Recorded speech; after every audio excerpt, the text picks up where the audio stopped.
Hey there, Scrapper Names fans. How are we all today? I am back with another layout share for you.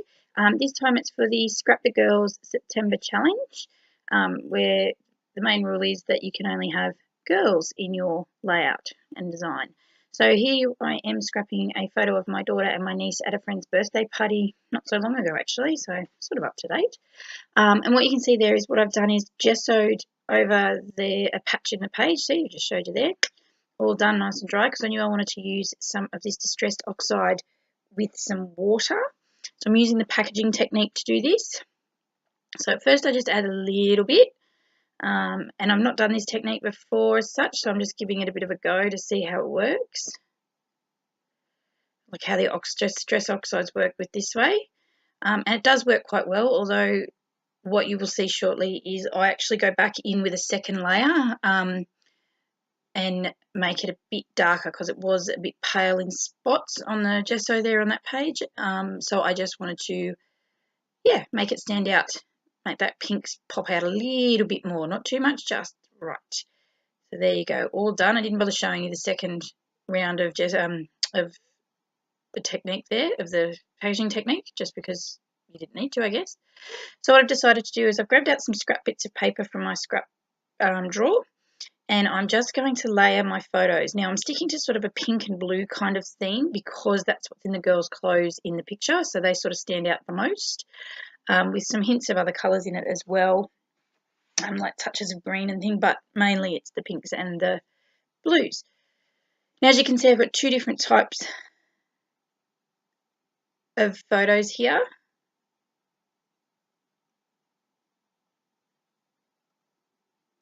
As in the way that they're designed.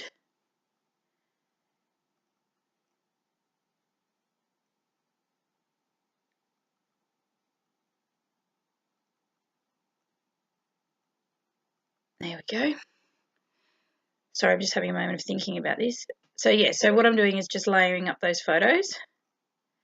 So one's vertical, one's horizontal, which at first I thought would pose a bit of a challenge, which is always great when you're doing a challenge, I guess, but I wasn't sure how well it would work. So I played with it until I got it the way I wanted and sized the photos the right way, just cutting them down a bit without losing too much. And the same with the layers. I didn't think too much this time about the layering as such. I'm just sort of making sure that there's kind of an even sort of background, I guess you could call it. Sorry, mind blank. So see how I've got what I mean by on that top photo there's some pattern paper sticking out on that top side, that the left side. What I wanted to do is make sure it was balanced out on the vertical photo on that right-hand side, if that makes sort of sense. Just so it didn't look too uneven or too sort of lopsided, I guess, when you looked at it visually. I actually really love how this turned out. I'm not a big layering person. I'm still learning the tricks and tips of it, not having to be perfect. So this was a really good layout for me to play around. As you can see, this bit of paper here, which is a Maggie Holmes one. Can't remember the collection. Chasing Dreams, maybe? Anyway, you can see that it's cut into a bit where I've fussy cut out some of the flowers and the floral pieces. But I'm still going to use that strip there just to make it work in this background.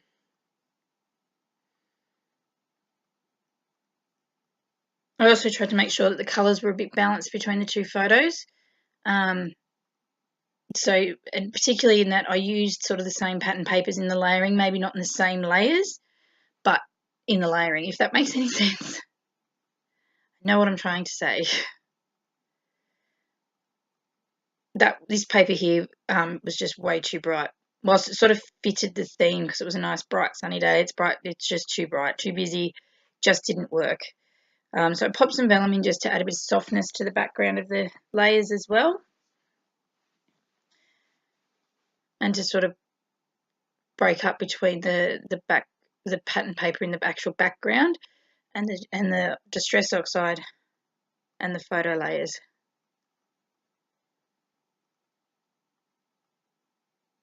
All right, all done. So I did show you, I kept a little bit in to show you how I did things, just because, again, I'm not great with layering, and there might be other scrappers out there who aren't either and a bit unsure themselves. So I've decided, I thought I best, you know, if I leave it in, you can see what I've done and you can go, oh yeah, that makes sense, or no, I'm not doing that. So I just add this doily because I thought it needed something there. And in the sketch itself that I was working off, there is like a pattern in the background behind the two photos as such. So that's what I'm using to show that.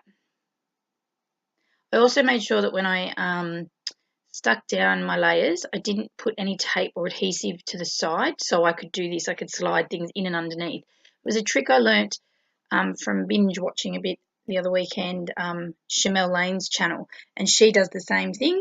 And I was like, oh, that's a really cool idea, because if you're not sure, like me in this layout, I knew what ephemera pack I wanted to use, papers, but I didn't know how I was going to embellish, so I wanted to leave some space if I wanted to slide things in and underneath the photo mats, which I did layer up, obviously. Well, not layer up, but the two photos themselves sort of slid into each other.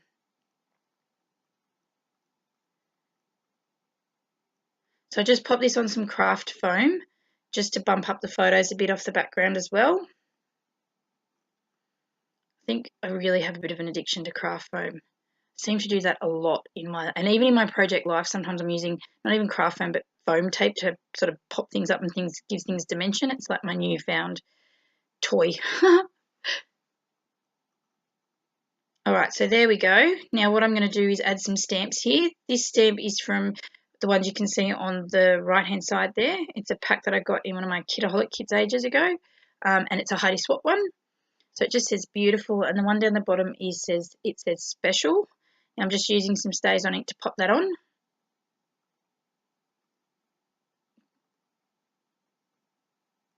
Now I did find with this, and you'll see in a minute, I did put it over the doily thinking it would be a great idea. However, when the doily moves, it sort of distorts the word a little bit. So what I've done is go in with my glossy accents, just because that is a really thin tip type of adhesive, just to glue down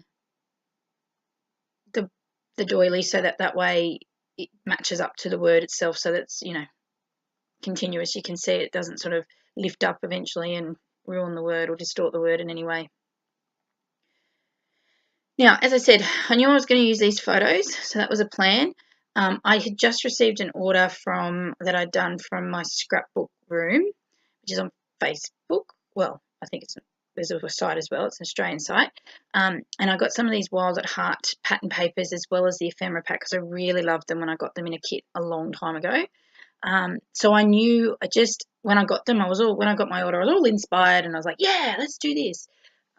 So I wanted to use those, and hence why I've used that cardstock to pattern paper in the background. I had to put gesso on it instead of using like a, you know, plain white cardstock that's sort of thick, or any Basil Marshmallow sort of paper. So yeah, so that was my only real plan. I wanted to chuck a bit of mixed media on and just have a bit of a play around, really. That was sort of the plan without a plan kind of thing.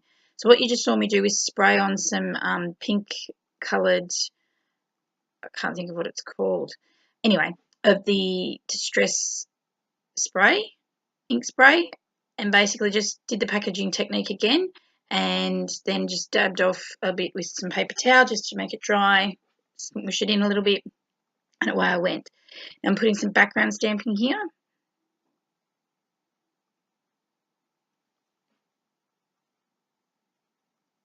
Just with this rubber stamp. I love it. It's a scripty font. It just looks really cool.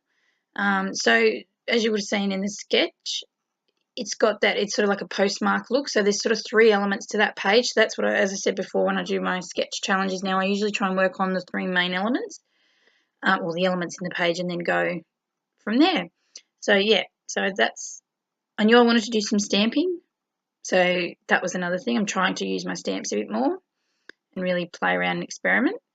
So that's what I was doing for the top part there, just to fulfill that component of the sketch. Now, wasn't sure of a title, but I went with #lovely, because it was a simple day, just a birthday party. It just needed a simple layout because the girls just were having a lovely time on a lovely day and looking very lovely.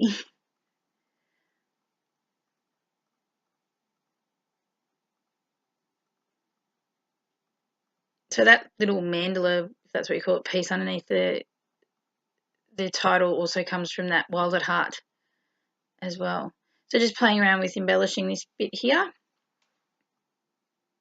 Now what I did do, which you didn't see, I cut so much out, it was like ridiculously long, was I really fussed around with the embellishments on this page and then sort of went, oh, hang on, I need to go back to the basics and then embellish from there.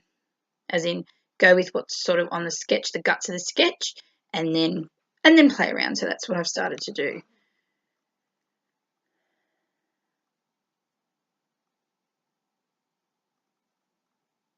I do really like, from a girly kind of perspective, how this layout turned out, I guess you could say. I think it does look really beautiful. I think it came together really well for me. And whilst I was experimenting, like that distress spray I experimented with, in that I didn't know if it would actually I didn't know if it would warp the page. I guess that's kind of a risk I took, which paid off. So yeah, I think it looks really good, and it hasn't warped the page at all. So it wasn't obviously too much of the wet media or anything. It wasn't too, didn't soak through too much. I didn't gesso that corner or anything either, just so you know. It was just as it was.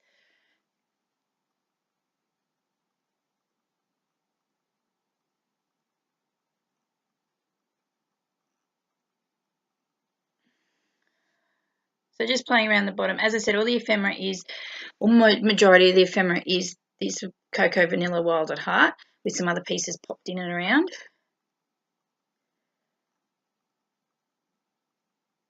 So that's what I'm playing with now. And that corner one there with the tag is what I'm working on, is also that third.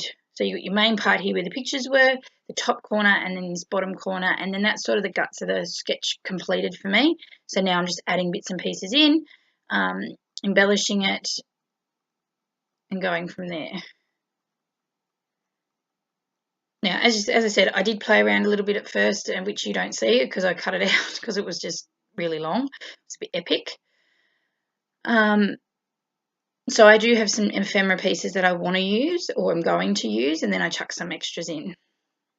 And I didn't want to waste this piece that I cut off the edge of that top like mandala piece where the title is, so I decided that it'd be a nice even balance if I popped it down the bottom. Just finish it off a little bit.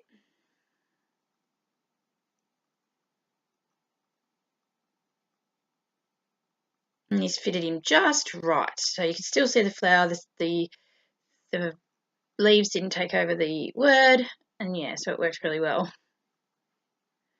Now, I don't know, hang on, I'm looking at my layout now. Did I pop that? I might have put the flower on foam tape, I'm not sure. I'm trying to look, it kind of looks like it's up on foam tape, but then at the same time, I'm not really sure. No, that one's not. I don't think it is. I think the little piece I put on next here that says Growing Wild is on the foam piece. So just working on little clusters here as well.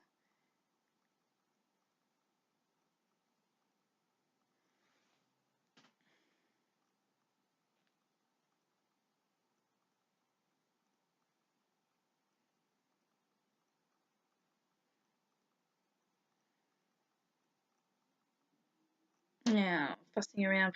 So I finished that cluster pretty much in the bottom there.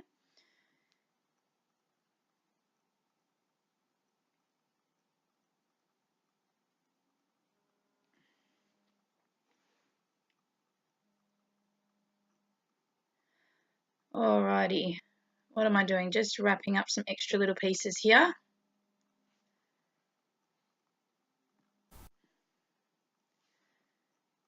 Yep. What am I doing? Attaching something, I think. Oh, there's a little tab piece I use here that says hello, and I use my little stapler to pop it on because it was a bit tricky, which you can't see at the minute. Yeah, there it is there. And then I started stapling, and I'm like, I don't know if I like that. And I wanted to cover up the staples a little bit, which I managed to do. All right, so I'm just going to give you some close-ups now. Sorry, it's a bit wonky. My phone that I usually film off went dead. Of course it did. So I had to use my normal phone, so I did it handheld. It was just a bit easier. So not really, but yeah, it worked. So I hope you've enjoyed watching this layout, and I will see you again real soon with another layout share in a video. Don't forget to like and subscribe, and I'll